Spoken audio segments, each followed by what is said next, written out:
Quelques instants avec une nouvelle table ronde sous l'égide du Comité des droits des femmes, dont l'une des actions prioritaires plutôt, est la lutte contre les violences faites aux femmes.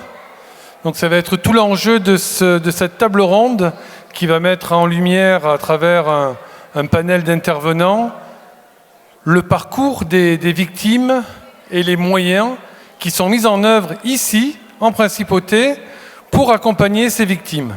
Sous la houlette de Céline Cotalorda, déléguée interministérielle en charge de la promotion et de la protection des droits des femmes, je vais lui laisser tout le loisir de présenter les panélistes, intervenantes et intervenants. Voilà, Céline, je te confie le micro, la parole, et bonne présentation en tout cas. Merci beaucoup. Merci à tout le monde d'être présent pour cette table ronde sur les violences faites aux femmes. Alors comment ne pas parler de ce sujet alors que nous parlons et nous sommes aujourd'hui dans la journée des droits des femmes. Cela nous semblait évident et nécessaire d'aborder le sujet des violences faites aux femmes. Puisque des violences existent à Monaco et que grâce à l'INSEE depuis 2019, nous avons fait un recensement des violences faites aux femmes. Avant de rentrer dans le vif du sujet, je vais vous présenter brièvement les panélistes qui m'accompagnent pour cette table ronde. Donc à ma droite, Nadège Alezik, qui est psychologue à la DASO, le capitaine Lorraine Miano, capitaine de police à la division de police judiciaire, maître Régis Bergonzi, qui est avocat et conseiller national, Valérie Campora, directrice de l'association d'aide aux victimes d'infractions pénales, et le docteur Julia Omifin, qui est gynécologue obstétricienne au CHPG. Pour démarrer cette présentation et cette table ronde, j'aimerais qu'on regarde ensemble quelques chiffres, s'ils veulent s'afficher. Donc, ce sont les chiffres qui ont été publiés lors de la dernière étude faite par l'INSEE sur les violences faites aux femmes, donc pour donner un point de situation. En 2022, 55 faits de violence ont été recensés par la direction de la sûreté publique sur le territoire monégasque. Au niveau du CHPG, c'est 162 femmes qui ont déclaré avoir subi des violences. 14 procédures de justice ont été ouvertes en 2023 avec une condamnation et 3 affaires classées sans suite. Et au niveau de l'AVIP, 41 femmes victimes de violences ont été reçues, ainsi qu'à la DASO qui a recensé 10 cas de violence contre les femmes. Alors, la DASO, justement, pour démarrer cette table ronde, donc avec Nadège Alezik, je vais rentrer un petit peu plus donc, pour vous la présenter. Nadège est diplômée d'un Master 2 en psychologie. Elle a été embauchée au centre pénitentiaire de Toulon aux urgences psychiatriques, où vous avez pu être en lien avec des auteurs de violences, Nadège. Et depuis 2017, vous êtes dans l'administration monégasque, où vous effectuez la prise en charge des victimes de violences conjugales à la DASO. Alors ma première question pour parler du parcours des victimes de violences à Monaco, c'est que j'aimerais que vous nous expliquiez les mécanismes de la violence domestique et à quel niveau la DASO intervient auprès des victimes. Bonjour, merci pour cette présentation. Bonjour à toutes et à tous. Je vais pouvoir répondre à cette question en m'appuyant sur le cycle de la violence que vous pouvez voir affiché ici et que vous pouvez également retrouver dans la plaquette de la direction de l'action et de l'aide sociale qui se trouve dans le stand dédié. Donc ce cycle de la violence, il est aussi appelé cycle de Walker en référence à la psychologue clinicienne américaine qui a été une pionnière dans la recherche dans ce domaine. Ce cycle donc est composé de 4 phases, lune de miel, tension, crise et justification. Ce schéma représente un cycle, mais il faut davantage le percevoir comme une spirale, puisque l'intensité et la fréquence des violences va avoir fortement tendance à augmenter avec le temps, Et la nature des violences peut prendre plusieurs formes et peut évoluer également. Donc, nous sommes en présence de violences domestiques lorsqu'une personne exerce ou menace d'exercer une violence psychique, physique ou sexuelle dans une relation familiale, conjugale ou maritale, qu'elle soit en cours ou dissoute. Donc, ça prend également en compte les anciennes relations. Il y a nécessairement un lien émotionnel entre la personne victime et l'auteur. Et dans la majeure partie des cas, les violences se déroulent au sein du domicile, c'est-à-dire dans l'endroit qui est censé proposer protection et sécurité initialement. Donc dans le cas des violences conjugales, au début de l'histoire du couple, c'est la phase de lune de miel. Donc les personnes sont amoureuses, elles sont désireuses de vivre ensemble et de concrétiser leurs projets. Tout se passe pour le mieux et tous les feux sont au vert. Puis les tensions s'installent, de par de multiples événements du quotidien. Les choses ne sont pas faites comme l'un des deux le voudrait, et ce de manière répétée. Donc les conflits et les frustrations s'accumulent. L'auteur alimente un climat d'insécurité et de tension, ce qui fait que la personne victime, de peur que la situation empire, va être incitée à se soumettre aux volontés de l'auteur. Malheureusement, dans la plupart des cas, ça ne marche pas, et on rentre alors dans une phase de crise dans laquelle on retrouve beaucoup de violences verbales, donc qui impliquent des cris, des menaces, des interdictions, et parfois même un refus de communication pendant plusieurs jours. Et ces violences verbales sont étroitement liées aux violences psychologiques. Donc c'est lorsque l'auteur va dénigrer l'autre personne dans son identité, dans ses valeurs, dans ses opinions, et parfois même dans ses actions, ce qui va fortement impacter l'image de soi de la personne victime. Il y a aussi une grande composante de menaces et d'intimidation, l'utilisation des enfants comme moyen de pression par exemple, puisque les violences domestiques sont étroitement liées avec l'exercice du pouvoir et la volonté de contrôle. Il s'agit de contrôler l'existence de l'autre. Les violences physiques peuvent également faire leur apparition, donc il s'agit d'impacter la personne victime dans son intégrité physique, dans toute sa dimension, donc gifles, coups, blessures, bousculades ou même jets d'objets. La violence physique est la forme la plus simple, si je puis dire, à démontrer du fait de ses conséquences souvent visibles. En revanche, une violence plus difficile à caractériser est la violence sexuelle.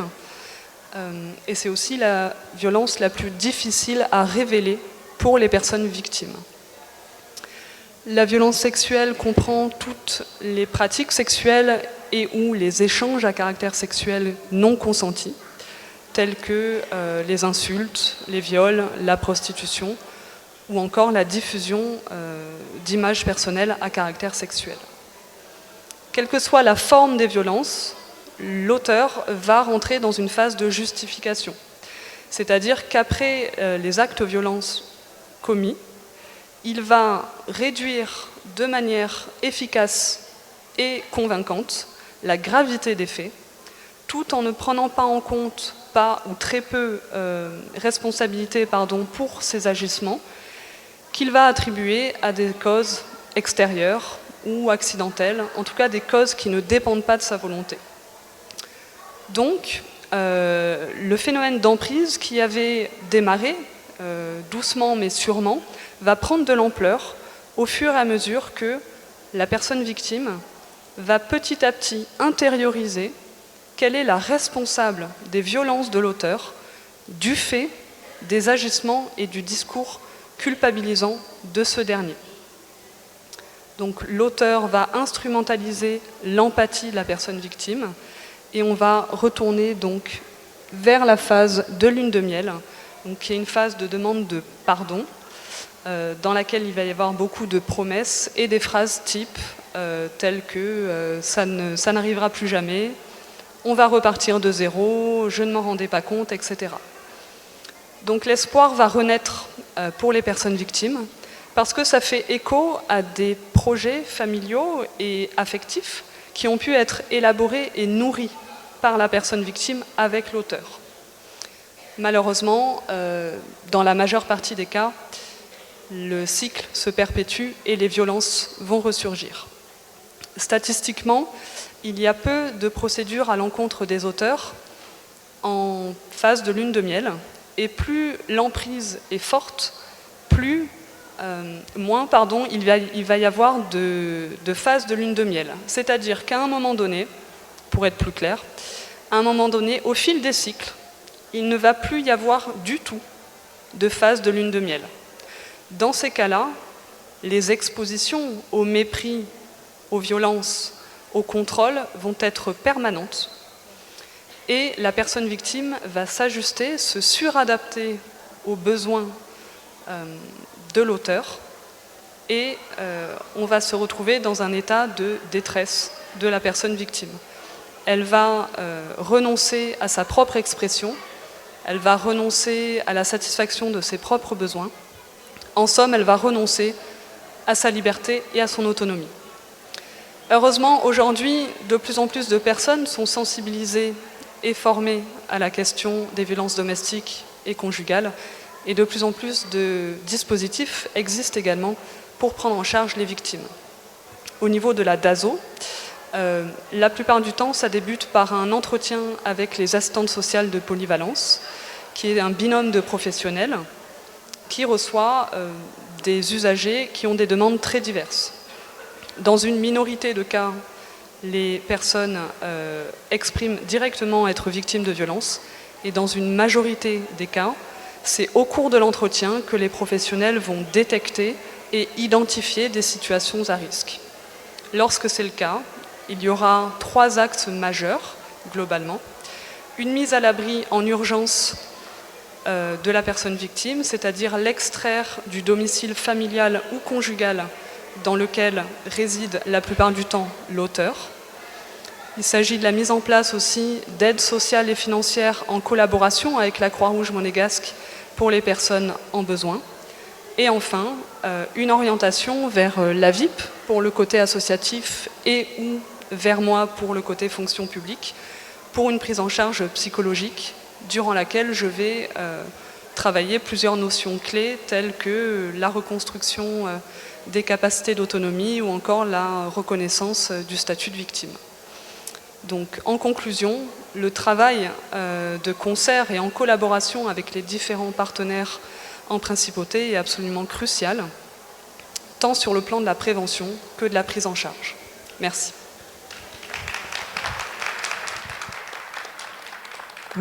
Merci beaucoup Nadège pour cette introduction qui était nécessaire pour retracer le contexte. Alors je voudrais que maintenant on passe à un des points d'entrée pour les victimes de violences. Un de ces points d'entrée, c'est la VIP. Et donc je vais donner la parole à Valérie Campora, que je vous présente pour ceux qui ne la connaîtraient pas. Donc Valérie a été journaliste sur Monaco Info. Entre 2010 et 2017, chef de cabinet du directeur de la Sûreté publique. Et dès 2017, vous avez pris en charge les victimes de violences conjugales pour la VIP. Et depuis 2018, vous êtes directrice de la VIP, où vous accueillez des femmes victimes de violences. Donc j'ai envie de vous demander, Valérie, comment est-ce que vous intervenez, vous, pour accueillir et accompagner les victimes de violences à la VIP ? Alors, la VIP est née en 2014 suite à la promulgation de la loi de 2011 sur les violences particulières. Donc, c'était une obligation, de par cette loi, que l'association d'aide aux victimes d'infractions pénales existe. Alors, ça veut dire que on accueille un peu plus que les victimes de violences conjugales. Ça peut être des victimes d'accidents de la route, des victimes de vol, des victimes de harcèlement, de coups et blessures volontaires, mais bien sûr, les victimes principales que nous accueillons, ce sont les victimes de violences conjugales. Les personnes peuvent prendre attache avec nous directement ou par le biais de la Sûreté publique, de la DASO, du CHPG. Tout ce qui rentre à la VIP est strictement confidentiel. C'est-à-dire que si à un moment la personne a besoin d'aide, on ne fera appel à nos partenaires que si la victime nous y a autorisé. Sans ça, tout est anonyme. On accueille donc les différentes victimes, on les aiguille au mieux. Il faut savoir qu'au sein de l'association, il y a différents thérapeutes qui peuvent prendre en charge les victimes et ce, de manière totalement gratuite. On intervient 7 jours sur 7, de 7h du matin à 22h. On est bien sûr joignable en cas d'urgence la nuit. Et si vous avez une urgence, c'est d'abord la sûreté publique et le CHPG avant la VIP, mais en tout cas, on est disponible. De même que nos thérapeutes, on fait en sorte de se mettre à disposition des victimes et je crois que c'est le point principal, d'être à l'écoute et de se mettre à leur disposition. On les aiguille aussi au niveau social si elles en ont besoin. On peut les prendre en logement d'urgence sur des week-ends, sur des jours fériés et après on travaille en collaboration avec les services sociaux de la Principauté de manière à pouvoir leur fournir un logement de manière plus pérenne. On a nos principaux partenaires qui sont ici, c'est-à-dire que si à un moment la victime souhaite porter plainte, on a un lien direct avec la sûreté publique, avec des gens parfaitement formés à l'accueil des victimes. Et c'est vrai que de pouvoir préparer un rendez-vous, de pouvoir savoir à quel inspecteur on va avoir affaire, c'est un gros avantage et ça met la victime dans une situation un petit peu plus sereine, si j'ose dire. Le CHPG, on travaille beaucoup avec les assistantes sociales et les urgences du CHPG et les différents médecins qui peuvent indiquer notre point d'accueil et vice-versa, nous, prendre attache avec des intervenants du CHPG si on en a besoin.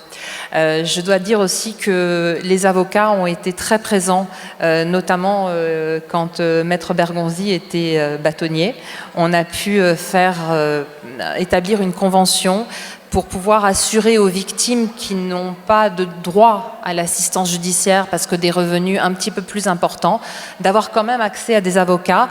Et on a une liste d'avocats qui ont établi des forfaits de manière à ce que la victime puisse être suivie par un avocat au mieux. Voilà, l'important c'est l'accueil, c'est de pouvoir se mettre à l'écoute et ce, à n'importe quel moment et dans n'importe quelle condition et surtout de pouvoir répondre à toutes les demandes. Et je dois dire qu'on a cette chance en Principauté qu'en un coup de téléphone, certains problèmes puissent être réglés très rapidement. Merci beaucoup Valérie. C'est vrai qu'on peut applaudir la VIP qui fait un travail remarquable dans l'accueil des victimes. Alors, on a évoqué ce maillage en Principauté des professionnels et bien évidemment, il faut parler de la sûreté publique qui est là aussi un point d'entrée incontournable. Donc, je vais vous présenter le capitaine de police Lorraine Miano. Alors, vous êtes... c'est pas votre fiche, voilà. Vous êtes titulaire d'un Master 2 de droit public en sécurité intérieure. En 2014, vous avez réussi le concours de lieutenant de police à Monaco et vous avez été affecté en police judiciaire pendant 1 an dans un groupe de voie publique. Et depuis, pendant 7 ans, vous avez travaillé au sein de la section des enquêtes financières. Et il y a 2 ans, vous avez passé et réussi le concours de capitaine de police et vous avez été nommé à la tête du groupe des mineurs et de la protection sociale il y a 1 an et demi. Et c'est un groupe qui traite des infractions commises par des mineurs ou contre des mineurs, ainsi que de toutes les infractions commises dans la cellule intrafamiliale. Alors, capitaine Miano, j'ai envie de vous demander quelle est aujourd'hui la procédure quand une victime se présente à la sûreté publique et si vous avez des exemples ou un exemple particulier pour illustrer votre propos. Alors, bonjour à tous déjà. Alors, je vais vous expliquer un peu donc, comment on prend en charge une victime de violence conjugale qui se présente à la sûreté publique et le processus qui est mis en place parce qu'on les prend en charge, on les accompagne. Donc, quand une victime de violence conjugale se présente à l'accueil, donc elle est forcément reçue par un officier de police. Donc la première chose, c'est de garantir la confidentialité des échanges. Donc on veut la mettre à l'aise, qu'elle puisse discuter. Donc on lui permet de parler dans un cadre spécifique et adapté. Donc notre premier rôle d'abord, c'est de rassurer la victime parce que souvent elles sont perturbées forcément avec ce qu'elles ont vécu. Donc on les rassure et on leur fait prendre conscience en fait de leur statut de victime. on leur propose dans un premier temps, donc si la gravité des faits le justifie, de pouvoir déposer une plainte. Ensuite, ce qu'on demande à la victime, déjà, c'est de remplir, ça fait quelques années qu'on a instauré ça, donc on s'est inspiré du système français.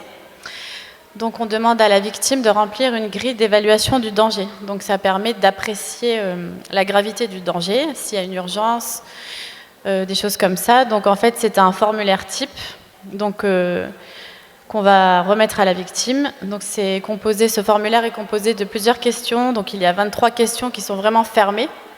Donc ce sont des questions où elle ne peut répondre que par oui ou par non. Et ça permet d'apprécier la gravité du danger. Par exemple, si elle répond à plus de la moitié des questions oui, c'est qu'il y a un degré de danger qui est présumé. Et là, on sait qu'il y a une situation d'urgence. Donc il va falloir agir assez rapidement. Donc là, c'est le cas où la victime veut déposer plainte. Également, on lui demande tout de suite si elle a des blessures sur elle, parce que ce qui est important, c'est de pouvoir appuyer sa plainte, en fait, de pouvoir prouver qu'elle a été victime de violence. Donc nous, ce qu'on lui demande, c'est si elle a des marques, des bleus sur elle, si elle a besoin d'être soignée. Donc si elle nous dit qu'elle n'a toujours pas vu de médecin, mais que par exemple la veille, elle a subi des violences, on va la conduire au CHPG. Donc il y a vraiment une prise en charge qui est faite par nos services. Ça peut être soit un équipage de nos services en tenue qui va l'accompagner au CHPG, ils vont rester le temps de l'examen avec le médecin, ou alors elle peut être accompagnée sur la gravité des faits par un de nos enquêteurs. Ensuite, le médecin, donc c'est l'expert au CHPG qui va pouvoir, il va rendre un certificat médical où il va décrire les blessures de la victime et il va également quantifier un nombre de jours d'ITT. Donc c'est des interruptions temporaires de travail et ça permet de quantifier un peu les blessures de la victime. Ensuite, on va lui demander si elle accepte également d'être prise en photo, puisque c'est parlant pour un dossier de voir la victime ce qu'elle a subi. Ça permet aussi de montrer la différence de gabarit avec l'auteur, parce que si une femme qui est petite, fine, et que son mari fait 2 mètres, ça montre également qu'il y a un problème de proportionnalité. Et ensuite, on va recueillir sa plainte. Donc ça permet d'enclencher toute une procédure. La plainte, c'est la même chose que la grille d'évaluation, c'est un procès-verbal qui est type. Donc cette plainte, en fait, on va retracer un peu tout ce que la victime a vécu. Donc c'est très détaillé. Donc on va demander à la victime, parce qu'il n'y a pas que des violences physiques, en fait, la victime peut être victime également de violences verbales. Elle peut subir des insultes au quotidien qui portent préjudice à son quotidien, qui agissent sur son moral. On va lui demander également si elle subit des violences économiques, par exemple si son compagnon a confisqué sa carte bleue, ses moyens de paiement. Donc il y a pas mal de violences, en fait, différentes formes de violences. Et on va également demander s'il y a des témoins, c'est important pour notre enquête, de voir s'il y a eu des témoins visuels ou auditifs de ce qu'elle a subi. Ça permet d'appuyer son dossier. Et ensuite, une fois qu'on a recueilli sa plainte, on va justement lui proposer de la mettre en relation avec les différentes instances sociales de Monaco. Donc c'est justement la VIP. Le CHPG, si on va peut-être la conduire au CHPG si elle le demande. La VIP, on va lui demander si elle souhaite parler justement à des personnes qui sont formées pour ça. Et la DASO également. Donc on a pas mal de bonnes relations avec toutes ces institutions pour prendre en charge les victimes de A à Z. Ce qu'on peut également proposer à la victime, c'est qu'une fois que la procédure est mise en place, on peut lui proposer une solution d'hébergement d'urgence, parce qu'à Monaco, on a ce cas-là. Souvent, pas souvent, mais il arrive que des femmes soient dépendantes de leur mari ou de leur conjoint, elles ne travaillent pas, elles n'ont pas de solution, et c'est pour ça qu'elles n'osent parfois pas venir nous parler, parce qu'elles nous disent « je n'ai pas envie de dénoncer les faits, parce que je vais me retrouver à la rue, je ne sais pas quoi faire ». Mais il y a des solutions, donc pendant la semaine, on va justement rentrer en contact avec la VIP et la DASO, qui peuvent nous trouver un hébergement, par exemple une chambre d'hôtel, ou ils vont essayer de mettre en place des solutions pour qu'elles ne soient justement pas à la rue et qu'elles ne s'inquiètent pas de ça. Et donc ça, c'est de cette façon qu'on va prendre en charge cette victime. Ensuite, on peut aussi également proposer au procureur général, une fois que la procédure est mise en place, d'interdire aux mises en cause, il peut prononcer une mesure d'éloignement. Donc il n'aura plus le droit d'approcher la victime, il n'aura plus le droit d'entrer en contact avec elle, que ce soit par les réseaux sociaux, par le biais du téléphone, il ne pourra plus la contacter. Donc ça, le procureur général peut décider de saisir, donc ça c'est un peu de la procédure, mais le président du tribunal de première instance, et lui va délivrer une ordonnance de protection de la victime. Donc ça c'est vraiment avantageux pour les victimes, parce que s'ils ne respectent pas cette ordonnance, l'agresseur peut se voir à nouveau condamné. Donc c'est vraiment des procédures qui sont très utiles. Là, je vais juste vous parler par exemple d'un exemple. Donc ça, on a parlé du cas où la victime se présente à l'accueil de la sûreté publique, mais en fait, c'est assez rare qu'une victime vienne d'initiative nous dénoncer des faits. En fait, la plupart du temps, ce qui se passe, c'est que pendant la nuit, on a un appel 17 d'un concierge d'un immeuble ou d'un voisin qui entend en fait des nuisances sonores. Il entend un tapage et il suspecte, par exemple, qu'une femme se fasse violenter dans l'appartement. Donc là, il va tout de suite faire un appel 17. Donc là, c'est nos collègues en tenue qui vont intervenir tout de suite. Donc en fait, tout le monde est formé à la sûreté publique, puisqu'on a tous une formation continue d'accueil des victimes. Donc tout le monde est formé à comment prendre en charge une victime, comment la rassurer, comment la conduire au CHPG, etc. Donc nos collègues vont intervenir dans l'urgence. Donc ils vont prendre tout de suite attache avec le concierge, ils vont tout de suite monter dans l'appartement, sonner, même si on n'ouvre pas, il y a des solutions qui font qu'ils vont pouvoir rentrer dans l'appartement. Et donc l'exemple que je prends, donc il y a quelques mois, un concierge nous a appelé parce qu'il entendait justement ce genre de différents verbales. Et quand nos services sont intervenus, ils sont rentrés dans l'appartement et en effet, une dame avait le visage en sang parce que son concubin était rentré dans l'appartement. Il avait bu toute la soirée, il était alcoolisé, il l'a poussée, elle est tombée.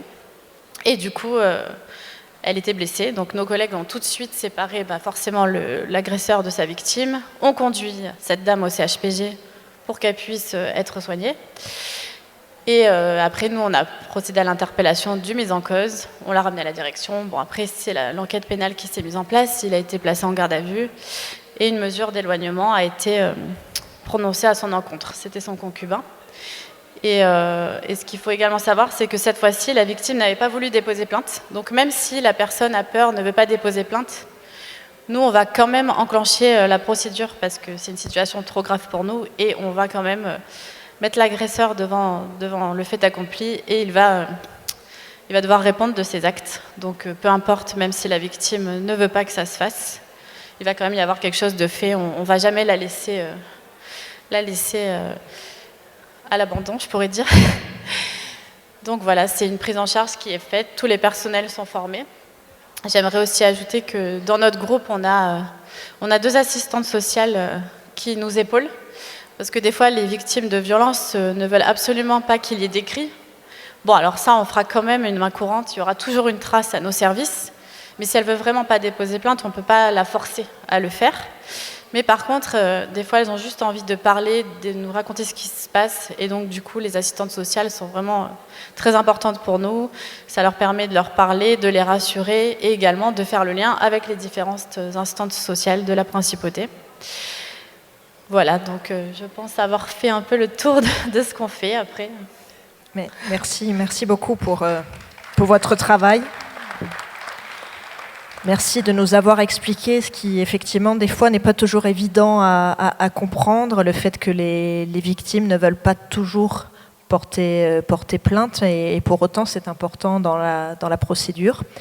Alors, je voudrais qu'on aborde maintenant l'aspect médical et d'un point de vue pour voir comment le corps médical peut lui aussi intervenir, alors en dehors de la partie urgence.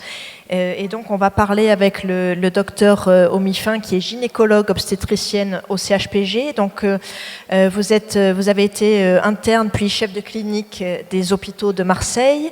Vous êtes au CHPG, vous travaillez au CHPG depuis 6 ans. Et vous faites du suivi gynécologique et suivi de grossesse.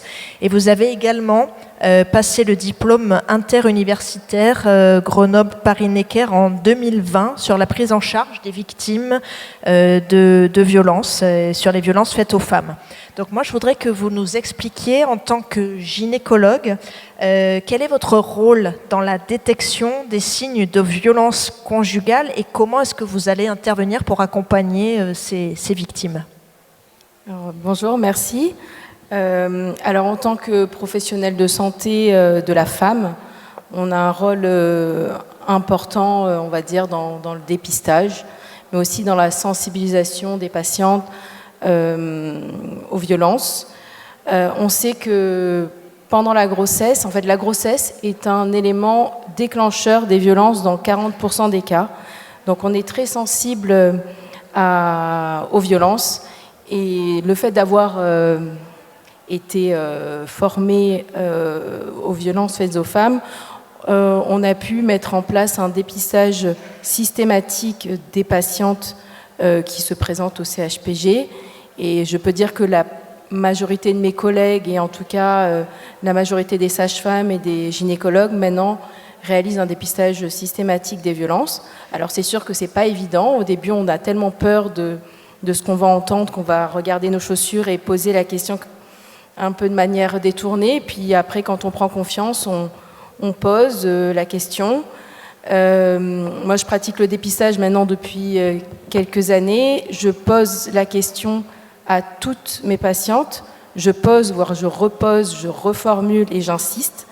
Je peux être un petit peu lourde parfois, mais on constate que, enfin en tout cas dans les études, dans 9 cas sur 10 de patientes victimes, elles sont contentes d'en parler. Et c'est souvent la porte ouverte à des secrets enfouis depuis très longtemps. Alors, on constate dans le dépistage qu'on dépiste très facilement des antécédents de violences, notamment sexuelles, beaucoup d'inceste, des antécédents de violences conjugales passées, réglées ou pas, mais par contre, c'est très difficile de dépister des violences actives.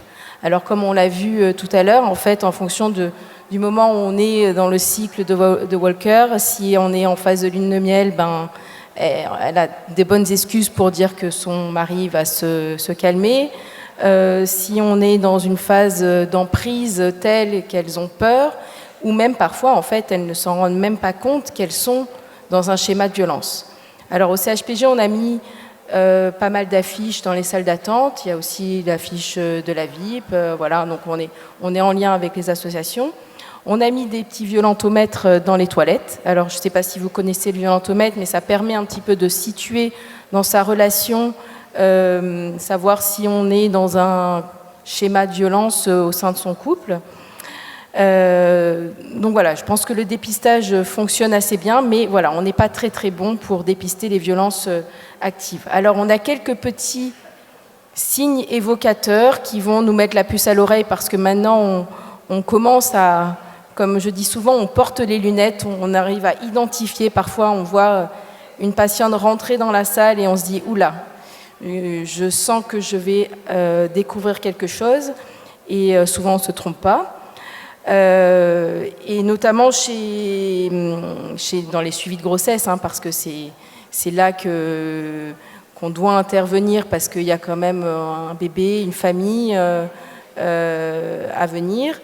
Il y a quelques signes évocateurs comme un mari trop présent, qui ne veut pas partir, qui est trop sympathique, trop prévenant, qui va répondre à la place de la patiente. Là, ça nous met la puce à l'oreille et donc on va souvent essayer de trouver un moment où on va se retrouver seul avec la patiente pour pouvoir aborder la question autrement. Mais bon, c'est pas toujours évident de recueillir les informations. Les sages-femmes aussi sont assez alertes, même tout le personnel de l'hôpital. Il nous est arrivé d'avoir des auxiliaires qui vont nous dire « Ah, j'ai vu le monsieur, il était un peu louche, il a levé un peu la voix » ou alors vraiment on a observé des violences, même en salle d'accouchement.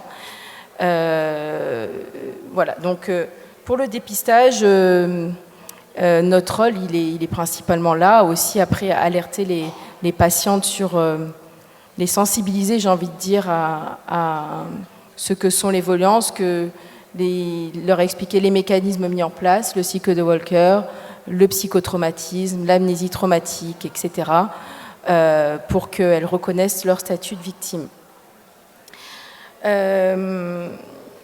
Bon, dans tous les cas, c'est des situations qui sont toujours extrêmement complexes. Il nous arrive parfois d'avoir des patientes qui vont se présenter directement aux urgences obstétricales parce qu'elles ont eu peur pour leur bébé et qu'il y a eu des violences actives. Et dans ce cas-là, notre rôle, c'est de réaliser un certificat médical et de les inciter à porter plainte. Dans ce cas-là, la sûreté publique peut se présenter directement pour recueillir la plainte à l'hôpital. Et dans d'autres cas où elles ne veulent pas porter plainte, mais que nous, on constate qu'il y a une emprise ou une réelle dangerosité du conjoint parce qu'il porte une arme ou parce que les faits sont trop graves, on peut également faire un signalement, l'hospitaliser pour la mettre à l'abri, le temps de trouver une solution avec les partenaires, les associations, l'assistante sociale, etc. Bon, dans tous les cas, c'est des situations complexes, comme je disais, où la clé, c'est de ne pas rester seul, de discuter, d'essayer de trouver des solutions en réseau, et aussi parfois de se résoudre à pas vouloir toujours trouver la solution, parce que c'est pas si simple, et que parfois il y a une temporalité aussi dans le cheminement des victimes, et que elles sont pas toujours prêtes ou elles n'ont pas toujours compris au moment où nous on est déjà en état de panique qu'elles sont victimes, et parfois il faut aussi leur laisser le temps de nous revoir, de revenir, d'avancer, de cheminer, et c'est pas toujours évident de notre côté. Voilà. Merci. Merci beaucoup. Effectivement, cette prise en charge-là et cette détection est capitale. Alors, pour finir ce tour de table, on pourrait parler des heures de ce sujet parce que malheureusement, on voit que les choses ne sont pas simples à régler. On va terminer, en tout cas aujourd'hui, ce tour de table avec Maître Régis Bergonzi. Donc, vous avez été bâtonnier de l'Ordre des avocats de Monaco, et dans ce rôle, vous aviez lancé un appel pour la création d'un fonds d'indemnisation des victimes, et cet appel a été entendu puisque depuis une loi a été votée par le Conseil national. C'est tout récent, mais c'est important de le souligner. Et vous êtes également à l'origine de la charte remise à la VIP. Valérie en a parlé tout à l'heure, pour que des avocats du barreau de Monaco puissent aider des personnes qui sont en situation de détresse.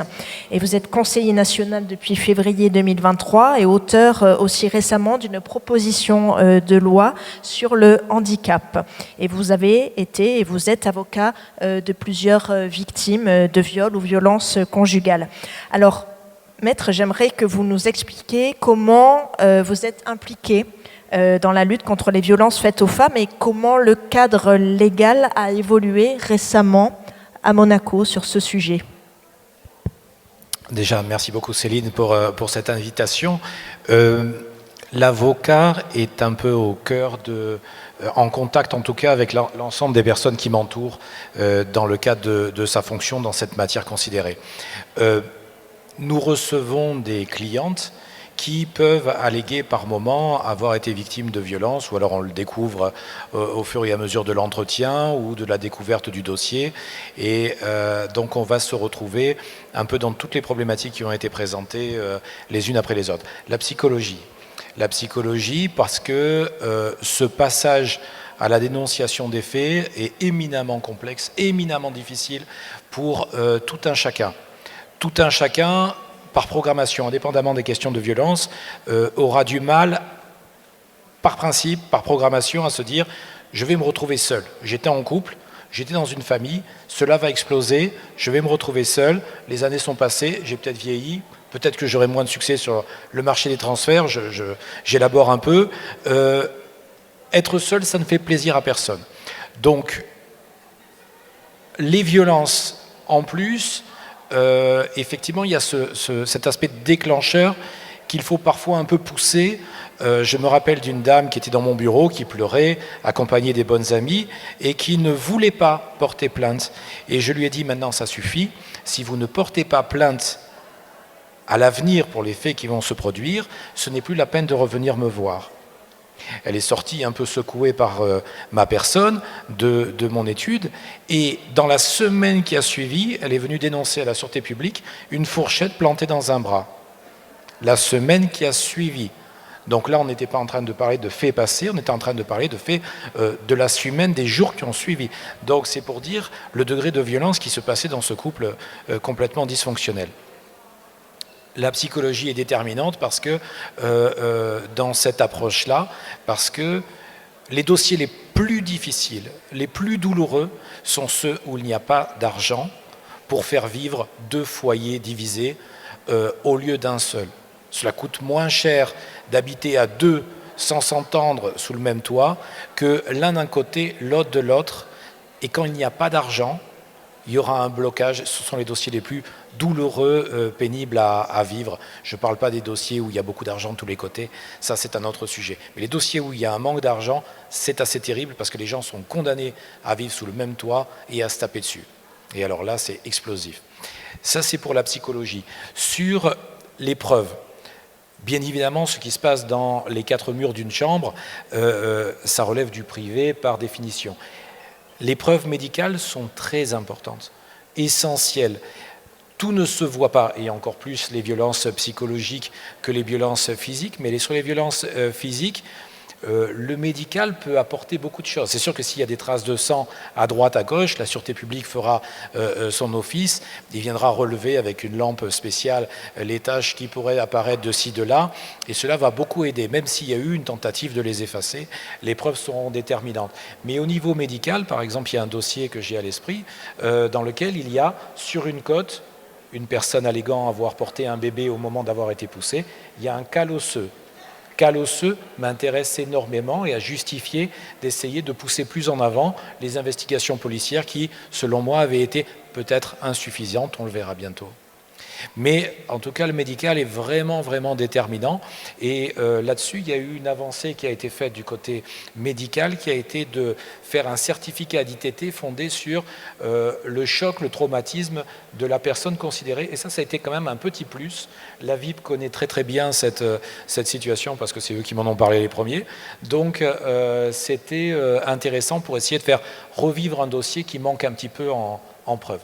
La VIP, on travaille très très bien ensemble et on ne peut que se féliciter. Ça a été une des 2 grosses avancées législatives des années passées. Ça a été la création de la VIP parce qu'il y a eu des moyens qui ont été, en augmentant notamment cette possibilité, on en a parlé tout à l'heure, d'accueillir une personne en situation d'urgence, de crise et la possibilité d'hébergement pour mettre fin au fait de mettre 2 personnes sous un même toit avec le risque que ça soit explosif et que ça finisse de manière totalement dramatique, plus. Et on a des exemples ici à Monaco comme ailleurs. Donc ça a été une des 2 grosses avancées. Il y a eu des avancées législatives qui se sont passées en 2011. En 2012, Monaco a signé la Convention d'Istanbul, ça peut être mentionné.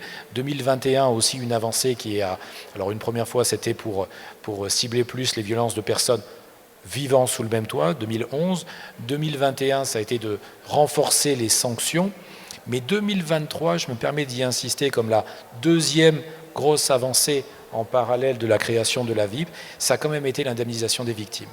Parce que le procès, je vais en dire quelques mots maintenant, nous travaillons habituellement avec la sûreté publique, alors parfois dans le rôle d'un côté ou dans le rôle de l'autre, ça c'est la beauté de notre métier, mais la sûreté publique est essentielle parce que c'est le domaine où on est dans une matière où il manque en preuves, et notamment dans une histoire qui s'était passée, un fait de viol qui a été condamné à la Tour Odéon, la sûreté publique était quand même allée déterrer des bas qui étaient de la personne que j'assistais et qui se retrouvaient dans la poubelle au pied de l'immeuble. Or, si je rencontre une personne pour la première fois de ma vie, il n'y a aucune raison pour laquelle je me retrouve avec les bas de cette personne en main. Et encore plus si je vais aller les cacher dans les poubelles de l'immeuble considéré. Donc la sûreté publique là, avait fait un travail d'orfèvre qui m'avait beaucoup plu, je dois le dire. Mais dans le rôle que j'occupais à ce moment-là. Donc ça, c'est pour la police. Le procès, disons donc quelques mots.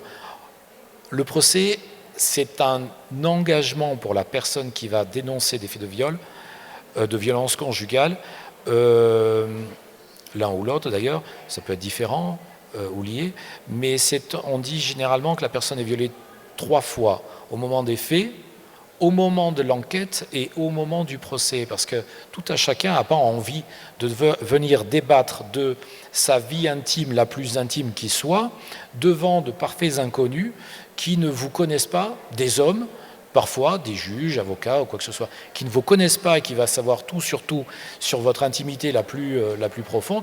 Et déjà, il va falloir quand même faire ce pas en avant pour arriver à en parler. Le procès, on accompagne la victime. Il y a un travail d'accompagnement qui est fait, où il faut... j'ai coutume de dire que l'avocat, c'est une détermination, une volonté, une compréhension du monde juridique, mais au service de son client. Donc, plus dans cette matière que dans toute autre, là, il faut soutenir la personne pour l'aider plus à vivre à travers ces années. Ça a été dit tout à l'heure, la maternité est un énorme facteur de déclencheur. Une femme peut accepter, j'aime bien, je la trouve très parlante, cette image de la grenouille où l'eau augmente petit à petit et à la fin elle est morte, alors que si on l'avait jetée dans de l'eau bouillante, elle serait sortie, elle serait échappée. Là, c'est petit à petit, mais l'enfant, la présence d'un enfant, une mère peut se décider parce que l'enfant apparaît en danger, et donc elle pourra faire le pas. C'est arrivé dans bien des cas. Et là, on se retrouve alors dans les méandres du judiciaire, entre d'un côté, si je dénonce ces faits, je vais me retrouver hors de la générosité du mari aidant qui, lui, a les capacités financières de me nourrir ou pas, donc sacrée complexité. Deuxièmement, je vais faire exploser ma famille et peut-être que j'aurai mes enfants qu'une semaine sur deux, dans le meilleur des cas, parce qu'on va rentrer dans le judiciaire et bon courage. Donc il y a toutes ces problématiques qui se posent. Et effectivement, voilà, je rejoins la pauvre conclusion de tout à l'heure, c'est éminemment complexe et c'est du cas par cas. Je pense que j'ai été trop long. Merci. C'est parfait. Merci beaucoup à tous les 5. Effectivement, on a balayé, on pourra encore en parler, mais on a balayé en tout cas avec l'ensemble des professionnels qui sont tous très impliqués. Je voudrais vraiment vous remercier d'avoir accepté l'invitation à participer à cette table ronde pour nous éclairer sur ce sujet éminemment complexe et difficile à résoudre, mais sur lequel chacun et chacune vous êtes tous très engagés. Donc je veux vraiment vous remercier pour votre présence aujourd'hui, d'avoir partagé votre travail, votre expérience sur le sujet. Et je pense qu'on va clôturer cette table ronde, puisque le programme se poursuit par la conférence de clôture qui va démarrer dans quelques instants. Merci beaucoup au public d'avoir été présent et merci aux intervenants.